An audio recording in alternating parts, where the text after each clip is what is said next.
Assalamualaikum warahmatullahi wabarakatuh. Perkenalkan, saya Junta Hayati SDMT, dosen tetap program studi Teknik Sipil, Fakultas Teknologi Infrastruktur dan Kewilayahan, Institut Teknologi Sumatera. Saat ini, saya dalam proses mengikuti seleksi sertifikasi dosen yang diselenggarakan oleh Kemendikti Saintek. Saya akan melakukan penyusunan pernyataan diri dosen dalam unjuk kerja Tridharma Perguruan Tinggi pada bidang pengajaran. Pada kesempatan ini, saya ingin menyampaikan terkait mata kuliah yang saya ampuh yang sesuai dengan bidang keahlian, yaitu mata kuliah perbaikan tanah dengan bobot 2 SKS. Mata kuliah ini merupakan mata kuliah pilihan yang berada di bawah keilmuan rekayasa manajemen konstruksi. Mata kuliah ini ditujukan untuk mahasiswa teknik sipil semester 7 atau 8 dengan peminatan bidang rekayasa geoteknik. Mata kuliah ini diselenggarakan dalam 16 kali pertemuan dengan rincian 14 kali pertemuan materi dan 2 kali pertemuan evaluasi dalam bentuk ujian tulis. Mata kuliah ini berfokus pada pembahasan terkait permasalahan geoteknik yang terjadi di lapangan dan metode-metode perbaikan tanah yang dapat digunakan untuk mengatasi permasalahan geoteknik. Pada akhir perkuliahan, mahasiswa akan dituntut untuk menyelesaikan permasalahan geoteknik pada tanah lunak yang kemudian disajikan di dalam laporan perancangan perbaikan tanah disertai dengan analisis yang komprehensif dengan tambahan gambar detail engineering design yang telah sesuai dengan kaidah perancangan dan standar yang berlaku. Adapun capaian pembelajaran lulusan mata kuliah ini yaitu CPL 10 yang telah tertuang pada RPS dan telah divalidasi oleh Ketua Kelompok Keilmuan, gugus kendali mutu prodi, dan koordinator prodi. Capaian pembelajaran mata kuliah yang diharapkan yaitu CKMK 10.2 dengan 2 indikator yang terukur, yaitu indikator pertama terkait dengan kemampuan mengidentifikasi permasalahan tanah dan strategi metode perbaikan tanah yang tepat pada konstruksi geoteknik. Dan indikator yang kedua terkait dengan kemampuan mengevaluasi dan merencanakan alternatif solusi dan implementasi perbaikan tanah pada konstruksi geoteknik berdasarkan kajian-kajian terbarukan. Dalam pembelajaran, ada 3 komponen utama yang saya terapkan, yaitu delivery, interaction, dan assessment. Untuk delivery, saya menyusun materi pembelajaran dan metode pembelajaran ini dengan sistematis dan terstruktur, di mana mahasiswa dapat mengunduh langsung MPS, kontrak kuliah, dan juga materi pembelajaran pada sistem e-learning, kuliah, dan litera, dan tasik, dan ready. Untuk memastikan capaian pembelajaran tercapai, penguliahan ini diselenggarakan dengan metode pembelajaran tatap muka langsung di kelas yang terdiri dari penyampaian materi interaktif dan diskusi kelompok terkait studi kasus nyata di lapangan. Interaksi pada mata kuliah ini melibatkan komunikasi 2 arah antara dosen dan mahasiswa berupa diskusi, tanya jawab, dan kolaborasi. Mata kuliah ini telah dirancang untuk menerapkan pembelajaran berpusat pada mahasiswa dengan mengimplementasikan metode case-based learning. Mahasiswa dihadapkan pada kasus nyata di lapangan, sehingga harus diselesaikan dengan diskusi dan kolaborasi kelompok, dan mahasiswa akan diminta untuk mempertahankan argumen teknisnya terkait dengan hasil perancangan yang sudah dibuat. Nah, sesuai dengan RPS, metode assessment-nya ini akan diukur secara objektif dan juga transparan, di mana mengacu pada penilaian yang telah tertuang di RPS beserta rubrik penilaian yang telah disusun setiap komponen evaluasinya. Komponen evaluasinya terdiri dari laporan akhir terkait dengan pengecahan kasus kelompok dengan bobot total 50% dan selanjutnya 50% akan diukur melalui evaluasi tengah semester serta evaluasi akhir semester. Baik, berikut video pembelajaran mata kuliah perbaikan tanah pada pertemuan ke-6 dengan materi span kolom. Selamat menyaksikan. Baik, Assalamualaikum warahmatullahi wabarakatuh. Waalaikumsalam warahmatullahi wabarakatuh. Selamat siang semuanya. Kabarnya gimana? Baik? Oke, kita bertemu lagi di mata kuliah perbaikan tanah ya. Ini mata kuliah pilihan di bidang ilmuwan rekayasa geoteknik. Ya, dimana memang kalau sudah bicara pilihan berarti mata kuliah ini fokusnya sudah ke tahap perancangan, sudah ke tahap analisis gitu ya. Ini kalau di kurikulum berarti dia udah di tingkat paling atas gitu ya. Atau kalau kalian sudah ngambil Kaizen, nah ini harusnya mirip, tapi kita fokusnya ke arah perbaikan tanahnya. Oke? Nah minggu ini kita akan belajar terkait dengan deep replacement method ya. Tapi ini spesifiknya adalah ke arah stone column. Cuma saya tanya dulu, minggu lalu kita belajar dengan apa ya? Oke, soil replacement atau penggantian tanah. Ya sebenarnya replacement method juga penggantian tanah ya, tapi yang ini deep. Saya tanya dulu, metode seperti apa sih soil replacement itu? Yang saya jelasin nggak? Ini Bu, pergantian tanah dengan sistem penggalian terbuka. Oke, ya jadi soil replacement itu lebih identik dengan penggantian tanah, tapi dia penggantian tanah dangkal ya. Artinya memang cara pengerjaannya metodenya itu menggunakan metode galian terbuka. Artinya ya kita open cut, kita mengambil tanah kemudian kita ganti dengan tanah yang lebih baik. Nah makanya itu kalau minggu lalu kalian masih ingat, itu kita fokusnya untuk fondasi ya. Ya itu kita pelajari minggu lalu. Oke, nah untuk minggu ini, nah kita bicara replacement tapi yang dead. Ya karena apa? Kelemahan dari soil replacement itu dia hanya untuk galian dangkal. Kalau kamu mau galian dalam, berarti harus butuh apa? Butuh DPT. Artinya itu udah makan biaya satu. Kemudian kalau kamu menggali dalam, artinya kamu harus mencari tempat untuk meletakkan disposalnya kamu. Ya itu artinya butuh angkutan lagi dan lain sebagainya. Ya kemudian juga kalau galiannya terlalu dalam, kamu harus cari volume material timbunan yang lebih banyak. Artinya udah nggak efektif. Maka satu metode replacement lagi yang bisa kita pakai itu adalah stone. Oke. Oke. Nah kalau di sini teman-teman bisa lihat beberapa sumber menyatakan memang stone column ini lebih disarankan digunakan pada tanah berbutir halus. Ya. Hanya saja ini bisa dipakai juga di tanah yang berbutir kasar, khususnya dipakai untuk memitigasi likuifaksi. Makanya kalau di sini kalian lihat yang sebelah sini untuk bearing capacity, artinya dia efektif meningkatkan daya dukung. Satu. Kemudian yang kedua, settlement control, dia efektif untuk mengontrol penurunan. Oke. Kemudian yang ketiga, lateral stability, ini kaitannya dengan slope, jadi dia bisa menahan kegagalan pada lereng, ini bisa dipakai. Dan yang terakhir itu adalah liquefaction resistance, jadi dia bisa dipakai untuk mitigasi likuifaksi. Nah kalau likuifaksi bicaranya bukan kohesif, pasti dia non kohesif. Ya, jadi ini bisa dipakai. Tapi karena memang kalau tanahnya lempung, biasanya kan kaitannya ke daya dukung dan settlement. Makanya ini kombinasi yang tepat kalau dijadikan sebagai metode perbaikan. Gitu. Oke, gitu ya. Oke, nah yang metode lain juga banyak yang bisa digunakan. Oke, nah kemudian macam-macam di replacement itu.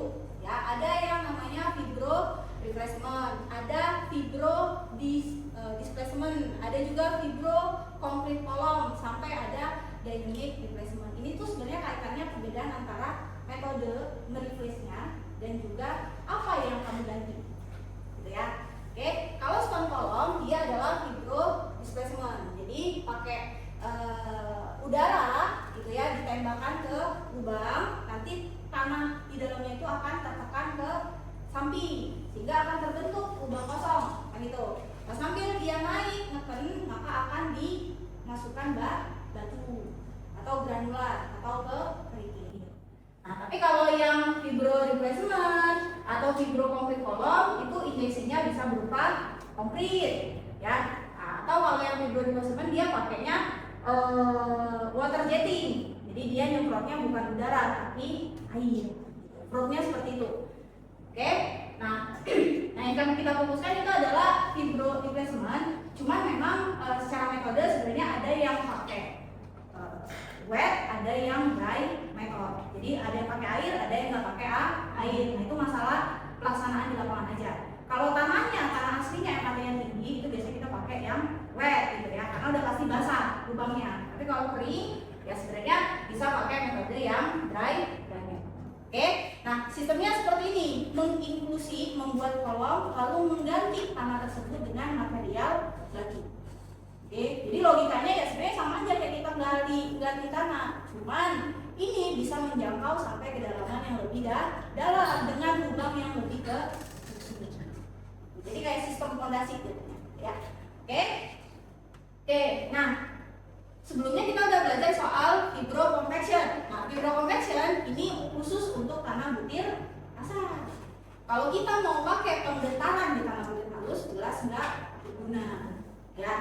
efektif. Makanya kalau tanahnya butir halus disarankan pakai adalah si replacement. Jadi ada fibro, karena fibro itu alatnya masih bergetar, tapi dia spesifiknya adalah mengganti, bukan memadatkan. Itu dua hal yang berbeda. Oke? Nah, di sini yang perlu teman-teman ingat bahwa fibro replacement atau tadi stone column itu bisa dipakai kalau tanah kohesifnya lebih dari 15 kPa. Oke, kalau tanah kamu sangat lunak, kalau di bawah 15 kPa itu berarti sekitar NSPT 1 sampai 2. Nah, kalau NSPT 1 sampai 2, maka pakai ini nggak disarankan. Karena apa? Khawatirnya tanahnya nggak bisa menahan batunya. Jadi kebayang ya, kamu masukin sesuatu tapi ke lumpur misalnya, maka yang punya massa lebih berat itu akan buyar kasarnya, tidak membentuk kolom dia jadinya. Ya makanya ini nggak bisa dipakai pada kondisi tanah yang terlalu lunak. Oke, nah cuman dia bisa dipakai sampai kedalaman 10 sampai 15 meter. Artinya kalau tanah kamu cukup dalam yang perlu diperbaiki, nah pakai ini jelas lebih baik. Ya. Oke, atau di case-case tertentu kadang di topsoilnya tanahnya bagus. Bawah 2 meter tanahnya ketemu jelek. Artinya kan nggak mungkin kita gali cuma ganti 2 meter atas. 2 meter atas sudah bagus, ngapain kita ganti? Istilahnya kan seperti itu ya. Oke, jadi ini bisa digunakan. Oke, nah konsepnya jadi seperti ini. Sebenarnya mirip seperti fondasi, cuman fondasi itu kan beton kaku. Ya, sedangkan yang kamu injeksi atau yang kamu masukkan ke dalam tanah yang lunak ini adalah tanah juga, tapi berupa material yang lebih kuat, ya, material yang lebih besar, ya, maka akan terbentuk material yang lebih kaku, ya, yang ketika nanti dibebani, maka beban itu akan cenderung lebih terpusat pada material yang lebih kaku, sehingga penyebaran bebannya ke bawah ke tanah yang jeleknya atau tanah lunaknya itu akan lebih kecil. Inilah yang membuat daya dukungnya bisa naik, penurunannya bisa berkurang. Oke, konsepnya kira-kira seperti itu. Oke, ini stage-nya kira-kira mulai dari penetration dulu, nanti fibroproofnya ya itu akan membuat lubang ya, baik menggunakan injeksi pakai jetting air ataupun juga water ya, itu nanti tergantung metodenya. Sambil lubang itu terbentuk, proofnya naik, maka disitulah kita injeksi batunya. Gitu. Ya, jadi dia naik ke atas, ya sampai nanti kolomnya sudah terbentuk. Oke, jadi bukan lubang dulu dibuat. Nah, kalau lubang dulu tuh biasanya dia kalau wetting ya. Nah, biasanya lubangnya harus dipastikan kosong dulu, baru kita bisa masukin batu. Ya, tapi kalau misalnya kira-kira tidak ada lapisan pasir gitu ya, sehingga nggak perlu lubang itu dibentuk kosong, itu sudah bisa masukin batu. Nah, maka sebenarnya bisa langsung dari bawah ke atas langsung dimasukkan. Nanti kalau sudah sampai di atas, ketika sudah sampai di permukaan, maka kolomnya akan terbentuk. Oke, nah, cuma kalau melihat dari metode, maka faktor yang akan penting juga itu apa? Kerapatan dari kolom. Ya, karena berdasarkan analisis yang pernah saya lakukan, nah, pengaruh dari kepadatan kolom itu nanti akan mempengaruhi efektivitas dari si stone kolomnya. Ya, jadi ibaratnya kalau kamu memasukkan batu tapi kepadatan relatif atau DR-nya masih berada di loose, misalnya 25%-an, ya maka dia nggak akan punya sudut gesek sama seperti ketika kolom itu punya kepadatan 100%. Ya, itu kalian bisa baca di di publikasi saya, nanti silakan bisa dilihat. Itu ada membahas terkait dengan kepadatan dari si kolomnya. Oke, nah dalam mempertimbangkan desain, secara logika kan kita udah tahu kalau saya masukin material yang kaku ke dalam material yang tidak kaku, maka ketika dia bekerja menjadi komposit, ya otomatis kekuatan dia lebih besar daripada ketika material itu hanya tanah yang jelek aja, kan gitu ya. Nah cuman yang perlu kita perhatikan adalah si kolomnya sendiri. Ya, tadi saya sudah sempat singgung, salah satu kegagalan di kolom itu selain bulging, D itu adalah bulging ya. Bulging itu bisa diatasi dengan menggunakan geotekstil sebagai casingnya.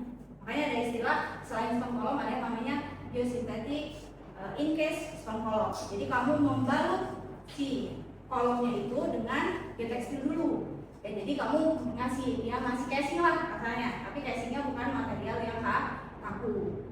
Oke, kemudian permasalahan yang bisa terjadi adalah yang A.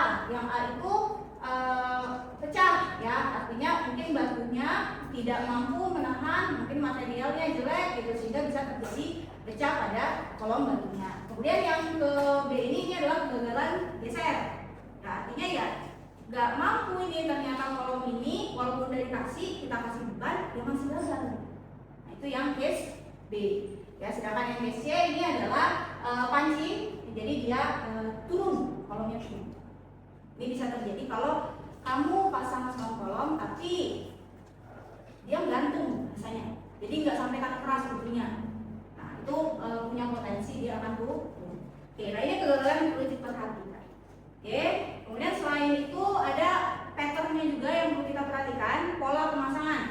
Jadi ketika kamu buat kolom, ini nggak hanya stone kolom, kamu mau pakai konkrit kolom juga sama. Spasi itu akan mempengaruhi efektivitas dari rasio replacementnya. Artinya itu nanti akan berbeda dengan strength-nya pun akan berbeda ketika polanya pakai persegi, ketika polanya pakai segitiga. Ya, itu yang A itu persegi, yang B itu segitiga. Nah, ini rasionya replacementnya itu lebih gede di B. Artinya dia akan lebih memberikan reduksi penurunan lebih besar dan peningkatan daya dukung lebih besar. Oke. Kemudian untuk diameter. Nah, ini kalau bicara diameter sebenarnya kalau di buku bilangnya sekitar 0,5 sampai 1,2. Tapi ini balik lagi. Enggak semua vendor perbaikan tanah itu punya diameter segini. Biasanya kita harus nyesuaiin. Kamu mulai mau bangun di Lampung, gitu ya. Oke, sehingga kamu harus cek dulu di Lampung itu dia punya roof-nya ukuran berapa diameternya. Nah, itu baru kamu bisa mendesain diameternya sesuai dengan ketersediaan. Oke. Kemudian, nah ini adalah area replacement. Ya, AS itu adalah area replacement. Jadi walaupun kolom itu kita pasang dengan diameter misalnya cuma 0,5, bukan berarti hanya sebesar diameter 0,5 itu aja yang punya pengaruh, tapi sebesar area replacementnya. Ya, jadi dia akan memberikan dampak dari si kolomnya terhadap daya dukung ataupun terhadap penurunannya. Makanya nanti besar penurunan dan besar daya dukung itu akan berpengaruh dari si area replacement masing. Oke. Nah, dalam mendesain apa yang perlu teman-teman perhatikan? Yang pertama tadi, cek dulu. Ya, jangan-jangan nanti kita mau desain ternyata tanah kita kuat, apa yang didesain? Kan gitu kan ya? Ya, maka ketika kita bicara perbaikan tanah yang harus bayangkan adalah cari dulu masalahnya. Jadi sama kayak kalau ke dokter, tanya dulu, kamu sakitnya apa? Gitu kan ya? Nah, sama kalau kita bicara perbaikan tanah, cari dulu masalahnya di mana.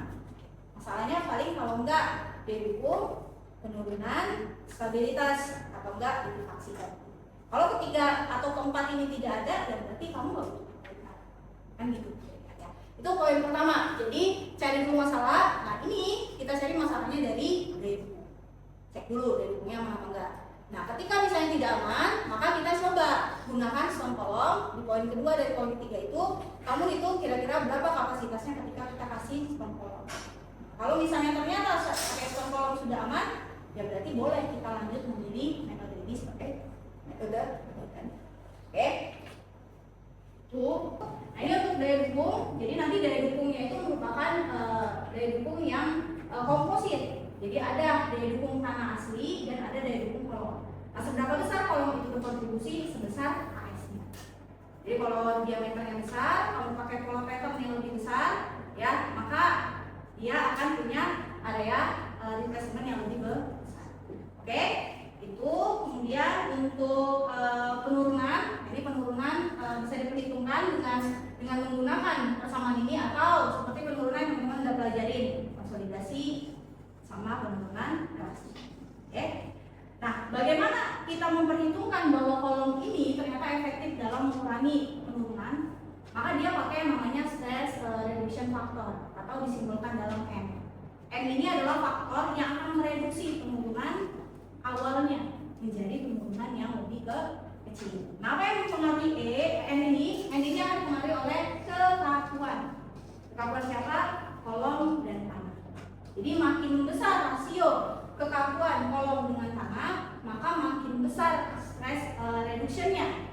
gitu. Sehingga berarti penurunan kamu akan semakin berkurang. Nah, ini bisa efektif mengurangi penurunan sampai 40-50%. Oke? Oke ya.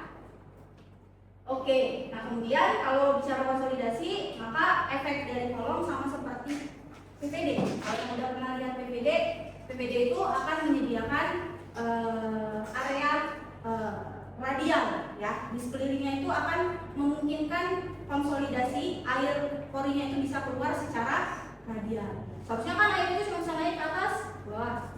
Nah, sekarang kamu memberikan ruang untuk dia bergerak ke arah radial.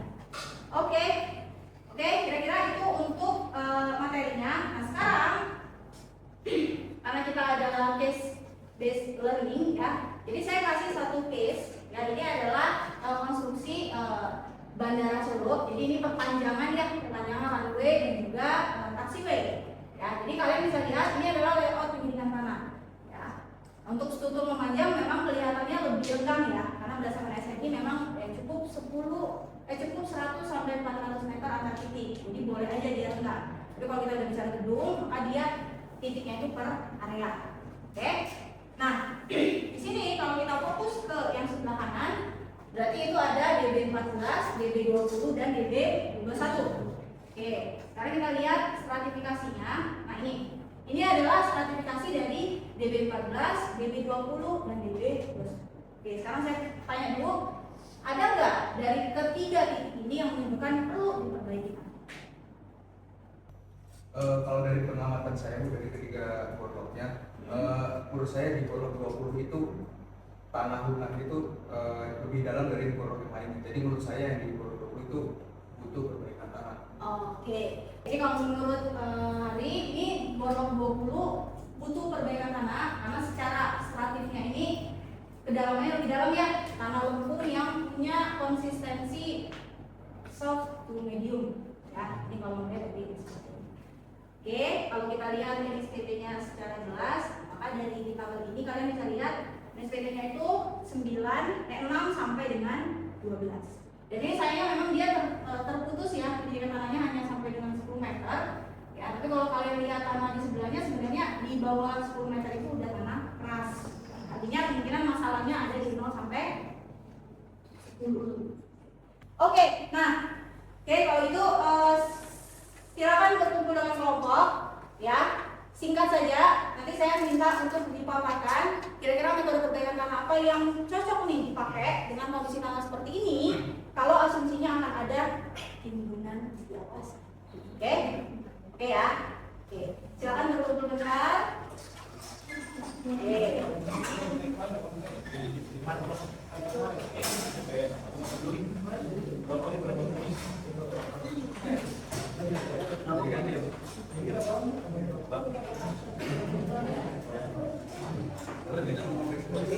Pastikan kalian mencari perbaikan tanah yang memang efektif untuk kasus ini ya. Jadi kasih penjelasan kenapa pakai perbaikan tanah ini dari aspek safety, dari aspek biaya, metode seperti apa.